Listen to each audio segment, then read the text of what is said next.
ಚಿಕ್ಕಬಳ್ಳಾಪುರ ಅಂದರೆ ಫಲಪುಷ್ಪ ಗಿರಿಧಾಮಗಳ ನಾಡು ಅಂತಲೇ ಖ್ಯಾತಿ. ಇನ್ನು ಇಲ್ಲಿ ಸಿಲ್ಕ್ ಮಿಲ್ಗೆ ಇನ್ನೂ ಖ್ಯಾತಿ. ಇನ್ನು ಹೂವು ಹಣ್ಣು ತರಕಾರಿಗೆ ಇಲ್ಲಿಯ ರೈತರು ಎತ್ತಿದೆ ಖ್ಯಾತಿ. ಇಂಥದ್ರಲ್ಲಿ ಈಗ ಹೈನೋದ್ಯಮ ನಂಬಿಕೊಂಡು ಇಲ್ಲಿಯ ರೈತರು ಸ್ವಾಭಿಮಾನದ ಜೀವನವನ್ನು ಕಂಡುಕೊಂಡಿದ್ದರು. ಆದರೆ ಕಳೆದ ಕೆಲವು ದಿನಗಳಿಂದ ಮತ್ತು ಕೆಲವು ತಿಂಗಳಿಂದ ಮಳೆ ಬರದ ಹಿನ್ನೆಲೆಯಲ್ಲಿ ತೀವ್ರ ಬರಗಾಲ ಬಂದಿದೆ. ಮತ್ತೊಂದು ಕಡೆಗೆ ಇಲ್ಲಿರ್ತ ಹೈನೋದ್ಯಮಕ್ಕೆ ತುಂಬಾ ಪೆಟ್ಟಾಗಿದೆ ಅಂತ ಹೇಳ್ಬೋದು. ಇದರಿಂದ ಇವತ್ತು ರೈತರು ಹಾಲಿನ ಬೆಲೆ ಹೆಚ್ಚಳ ಮಾಡಬೇಕು ಮತ್ತು ಏನು ಸರ್ಕಾರದಿಂದ ಗುಣಮಟ್ಟದ ಹಾಲು ಉತ್ಪಾದನೆಗೆ ಒಂದು ಪ್ರೋತ್ಸಾಹನ ಕೊಡ್ತಾ ಇದ್ದಾರೆ, ಆ ಪ್ರೋತ್ಸಾಹನವನ್ನು ಹೆಚ್ಚಳ ಮಾಡಬೇಕು ಅಂತೇಳಿ ಸುಮಾರು ಇಲ್ಲಿ ಸಾವಿರಾರು ಜನ ರೈತರು ಇವತ್ತು ಚಿಕ್ಕಬಳ್ಳಾಪುರ ಜಿಲ್ಲಾಡಳಿತ ಭವನದ ಮುಂದೆ ಧರಣಿಯನ್ನು ಮಾಡ್ತಾ ಇದ್ದಾರೆ. ಸ್ವತಃ ಚಿಮುಲಿನ ಅಧ್ಯಕ್ಷರಿಂದ ಹಿಡಿದು ಎಲ್ಲ ಡೈರೆಕ್ಟರ್ಗಳು ಮತ್ತು ಎಲ್ಲ ಡೈರಿಗಳ ಒಂದು ಅಧ್ಯಕ್ಷರು ಡೈರೆಕ್ಟರ್ಗಳು ಮತ್ತು ರೈತರು ಇಲ್ಲಿ ಆಗಮಿಸಿ ಒಂದು ಧರಣಿಯನ್ನು ಮಾಡ್ತಾ ಇದ್ದಾರೆ.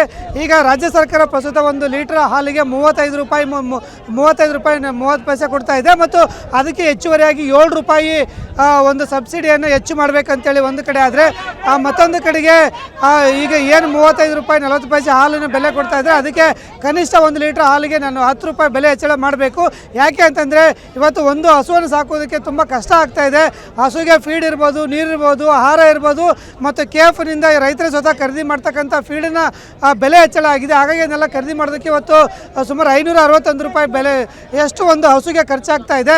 ಹಾಗಾಗಿ ರಾಜ್ಯ ಸರ್ಕಾರ ಕೂಡಲೇ 1 ಲೀಟರ್ ಹಾಲಿನ ಬೆಲೆಯಲ್ಲಿ 10 ರೂಪಾಯಿ ಹೆಚ್ಚಳ ಮಾಡಬೇಕು ಮತ್ತು ಹೈನೋದ್ಯಮವನ್ನು ಉಳಿಸಬೇಕು ಮತ್ತು ಈ ಭಾಗದ ರೈತರನ್ನು ಉಳಿಸಬೇಕು ಅಂತೇಳಿ ರೈತರು ಕೆಲವು ಗಂಟೆಗಳಿಂದ ಚಿಕ್ಕಬಳ್ಳಾಪುರ ಜಿಲ್ಲಾಡಳಿತ ಭವನದ ಮುಂದೆ ಪ್ರತಿಭಟನೆಯನ್ನು ಮಾಡ್ತಾಯಿದ್ದಾರೆ. ಮತ್ತು ಈ ಕೆಲವೇ ಕ್ಷಣಗಳ ನಂತರ ಈಗ ಚಿಕ್ಕಬಳ್ಳಾಪುರ ಜಿಲ್ಲಾಧಿಕಾರಿಗಳ ಮೂಲಕ ಒಂದು ಮನವಿಯನ್ನು ಕೊಡ್ತಾಯಿದ್ದಾರೆ ಮತ್ತು ರಾಜ್ಯ ಸರ್ಕಾರಕ್ಕೆ ಆಗ್ರಹ ಮಾಡ್ತಾಯಿದ್ದಾರೆ.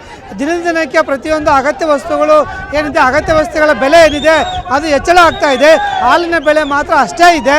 ಅದರಿಂದ ರಾಜ್ಯ ಸರ್ಕಾರ ತಕ್ಷಣವೇ 1 ಲೀಟರ್ ಹಾಲಿನ ಬೆಲೆಯನ್ನು 10 ರೂಪಾಯಿ ಹೆಚ್ಚಳ ಮಾಡಬೇಕು ಅಂತೇಳಿ ರೈತರು ಆಗ್ರಹಿಸ್ತಾ ಇದ್ದಾರೆ. ಕ್ಯಾಮ್ರಾಮನ್ ಸುಧಾಕರ್ ಜೊತೆ ಭೀಮಪ್ಪ ಪಾಟೀಲ್, TV9 ಡಿಜಿಟಲ್.